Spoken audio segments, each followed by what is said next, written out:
Perkenalkan, nama saya Natalia Anna Maria Hutauruk, AMDKF.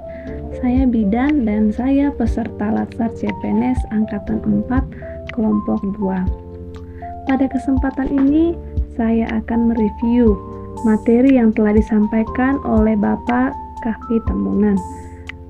Kami pada pelatihan Latsar CPNS mendapatkan mata pelatihan manajemen ASN, di mana ada peran ASN menuju Smart ASN.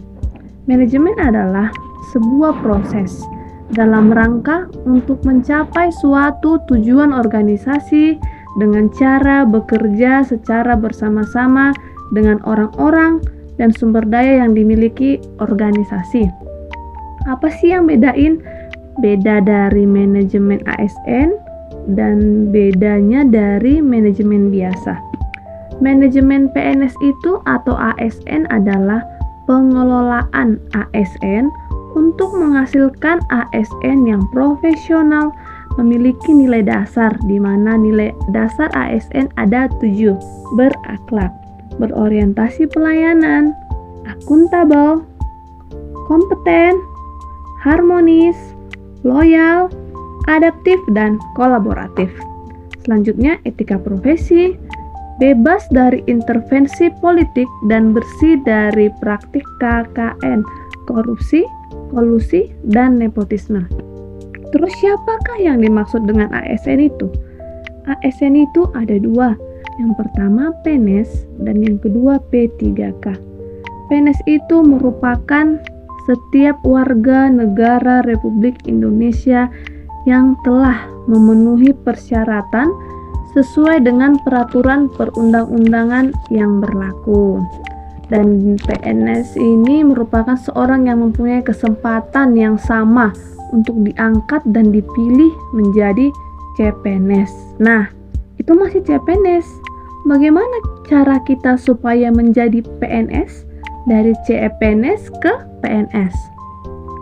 Untuk menjadi seorang PNS, individu tersebut harus mengikuti pelatihan dasar CPNS dan sehat jasmani dan rohani seperti yang kita ikuti pada saat ini. Latihan dasar CPNS yang diselenggarakan oleh BPSDM Sumatera Utara. Nah, setelah lulus kita bakalan diangkat menjadi ASN. Setelah resmi menjadi seorang ASN, kita akan menerima hak dan kewajiban. Berdasarkan pasal 92 Undang-Undang ASN, pemerintah wajib memberikan perlindungan berupa jaminan kesehatan, jaminan kecelakaan kerja, jaminan kematian, dan bantuan hukum. PNS berhak juga memperoleh gaji, tunjangan, fasilitas, cuti, jaminan pensiun, dan jaminan hari tua, dan perlindungan dan pengembangan kompetensi. Namun perlu diingat, sebelum kita menerima hak, kita juga wajib memenuhi kewajiban kita sebagai ASN, yaitu melaksanakan fungsi seorang ASN, di mana ada 3 fungsi seorang ASN. Yang pertama, pelaksana kebijakan publik. Ada yang tahu pelaksana kebijakan publik itu apa yang dimaksud? Yang dimaksud adalah di situ kita bisa melaksanakan kebijakan yang dibuat oleh pejabat pembina kepegawaian sesuai dengan ketentuan peraturan perundang-undangan. Dan yang kedua, pelayan publik. Di sini kita memberikan pelayanan publik yang profesional dan mudah dimengerti oleh publik.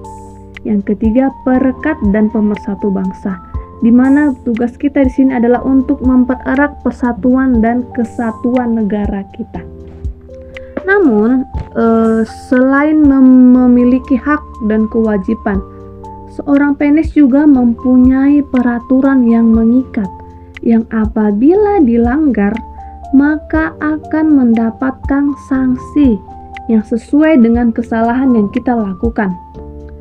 Tingkat sanksi dan jenis hukum disiplin untuk seorang PNS tertulis dalam PP nomor 53 tahun 2010 pasal 7 ada 3. Yang pertama disiplin ringan, disiplin sedang, dan disiplin berat. Disiplin ringan terbagi atas 3, teguran lisan, teguran tertulis, dan pernyataan tidak puas secara tertulis. Selanjutnya ada disiplin sedang. Ini adalah penundaan kenaikan gaji berkala selama 1 tahun, penundaan kenaikan pangkat selama 1 tahun, penurunan pangkat setingkat lebih rendah selama 1 tahun, dan ada yang berat, penurunan pangkat setingkat lebih rendah selama 3 tahun, pemindahan dalam rangka penurunan jabatan setingkat lebih rendah, dan pembebasan dari jabatan, perhentian dengan hormat tidak atas permintaan sendiri sebagai PNS, dan pemberhentian tidak dengan hormat sebagai PNS di lingkungan kerja.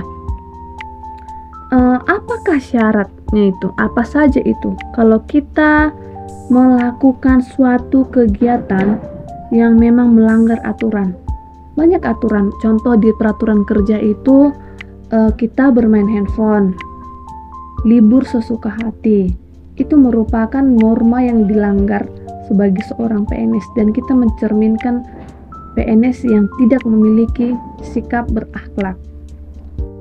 Dan intinya kita di sini sebagai ASN harus mengerti bahwa manajemen ASN itu mutlak harus kita pahami sebagai seorang PNS, karena dengan memahami rangkaian atau manajemen ASN ini kita akan mendapatkan sesuatu yang bisa memberikan motivasi bagi yang lain untuk mengembangkan karir kita, untuk bisa memberikan stimulasi, memberikan semangat bagi diri kita sendiri, dan kita bisa mengetahui bagaimana kita mengarahkan karir kita di kedepannya.